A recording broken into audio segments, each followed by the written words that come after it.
오늘은 월급만 받아서는 절대로 부자가 없다는 현실 속에 투자에 대한 막연한 두려움에 사로잡히지 않고 실행하는데 도움이 되는 어느 직장인의 수기를 소개해드립니다. 월세 수익으로 노후 걱정도 한방에 끝.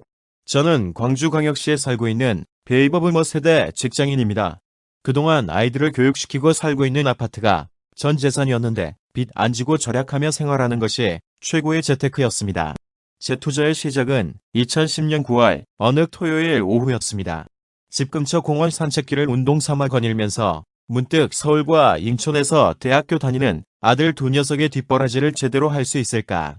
작은 아들이 군에서 제대하고 대학을 마칠 무렵에 나도 직장을 퇴직할 시점인데 아이들의 학비 지원하다 보면 노후 준비는 하나도 못하겠구나 하는 생각이 들었습니다. 당시 6천만 원 조금 넘는 자금으로 마땅한 투자 대상을 찾지 못해 주식 투자를 해볼까 생각해 보았습니다. 하지만 아내가 주식 투자하다가 걸리면 이혼당할 각오하라고 경고해서 펀드에 가입할까 고민하다가 그냥 CMA 계좌에 수년째 넣어놓은 상황이었습니다. 매달 아이들에게 월세와 생활비도 붙여야 하는데 작은 아파트라도 사서 월세를 받으면 좋겠더라고 생각하던 중에 생활정보지에 사랑방신문을 보았습니다.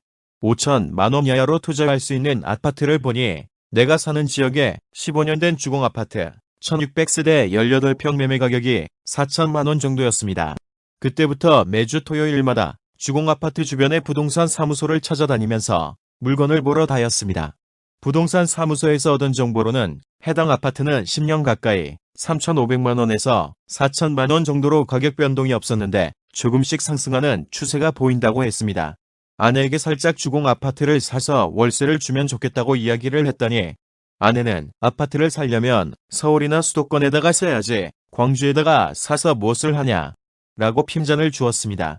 그 말에 저는 누가 서울 아파트 좋은 줄 모르냐고요. 비싸기도 하거니와 돈이 없으니 문제지라고 응수하며 괜한 말다툼까지 했습니다. 그렇게 부동산 사무소를 순회한 지 2달 만에 아내 몰래 주공 아파트 18평을 4천만 원에 구입했습니다.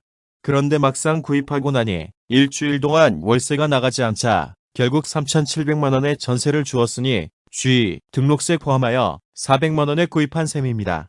그리고 한 달 뒤 부동산 사무실에서 좋은 물건이 나왔다고 연락이 와서 완전 리모델링된 18평을 전세 3,900만 원을 안고 4,300만 원에 하나 더 구입하였습니다. 당초 월세를 목적으로 투자하고자 했는데 전세로 주다 보니 이런 식으로 투자하면 5천만 원의 열채도 사겠구나 하는 생각이 들기도 했습니다. 해가 바뀐 2011년 1월 어느 날 사랑방신문을 보니 해당 주공아파트가 6천만 원대에 게재된 것을 보고 설마 하는 마음에 부동산 사무에 전화해보니 그 가격대에 거래되고 있다는 것이었습니다. 2015년 광주 유니버시아드 대회 선수촌 아파트로 재건축되는 H주공아파트 이주가 시작되면서 소형 아파트가 품귀 상태로 가격 상승이 촉발되었다는 소식이었습니다. 전세를 안고 몇 채 더 사둘 걸 하는 아쉬운 마음이 들면서 주공아파트 단지 옆에 있는 C아파트 15평 195세대가 눈에 들어왔습니다. C아파트 15평은 가격 변동이 없이 3천원 초반에 거래되고 있었습니다.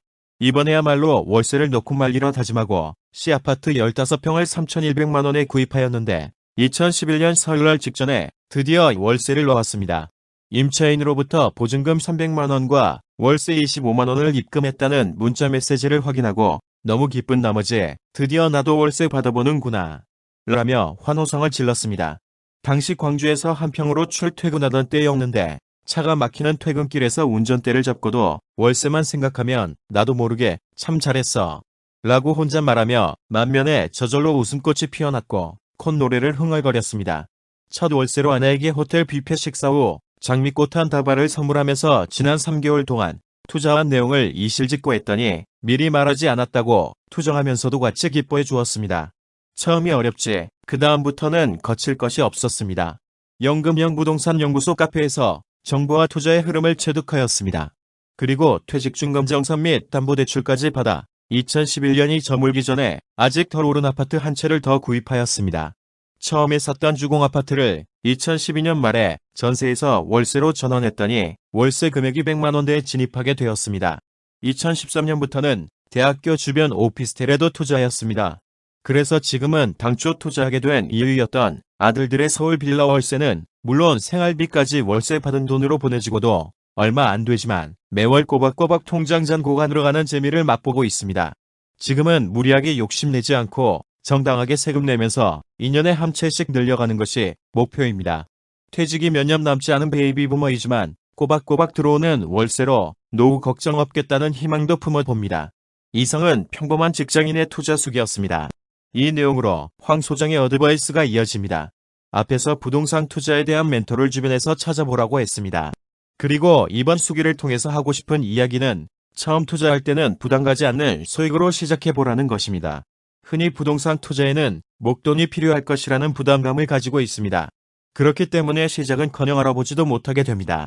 물론 매매 금액 전체를 투자금으로 마련해야 한다면 부담이 되겠지만 이 앞에서처럼 처음에는 전세를 끼고 사서 투자 금액을 최소화할 수도 있습니다. 그로 인해 부동산을 사는 부담감이 줄어들면 대출을 활용해 월세를 받는 것도 괜찮은 방법입니다. 작년에 상담했던 사람들 중에서 80채가 넘는 집을 소유한 분이 있었습니다.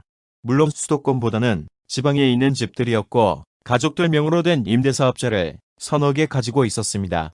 그리고 매달 월세로 대출 이자를 내고 나면 1,000만 원 남는 정도였고 최근에는 저금리로 인해 그보다 더 많은 월 수익을 얻고 계실 거라고 생각됩니다. 그런데 그분이 물려받은 재산이 많거나 로또에 당첨되었다거나 사업으로 많은 돈을 번 것도 아니었습니다. 그저 평범하게 직장 생활을 오랜 기간 해왔고 퇴직 후 퇴직금으로 부동산 투자를 시작했 뿐입니다. 처음에는 소액으로 시작했고 차츰차츰 그러한 과정들을 반복했습니다. 그러다 보니 어느 순간에 80채가 넘는 집을 소유하게 되었다고 합니다. 상담하면서 보여준 엑셀 파일에는 80채가 넘는 집의 대출 상황, 임대 조건, 집 주소 등의 자료들이 빼곡히 적혀 있었습니다.